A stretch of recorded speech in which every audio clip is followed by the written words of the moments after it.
بسم الله الرحمن الرحيم.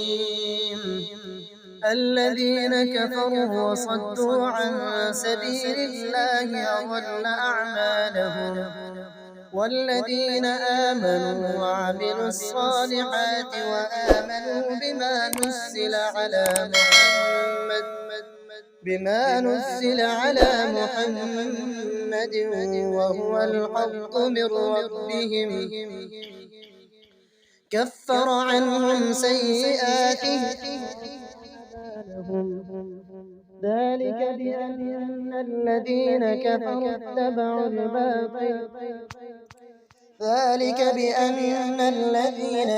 اتبعوا الباطل وأن الذين آمنوا اتبعوا الحق من ربهم كذلك يضرب الله للناس أمثالهم.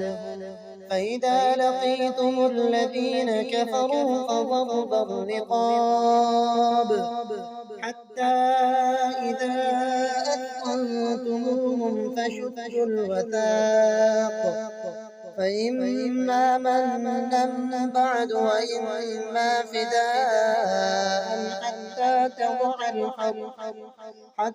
تضع الحرب أوزارها ذلك، ولو يشاء الله لانتصر منهم ولكن ليبلو بعضكم ببعض، والذين قتلوا في سبيل الله فلن يضل أعمالهم سيهديهم ويصلح بالهم ويدخلهم الجنة عرفها لهم. يا أيها الذين آمنوا إن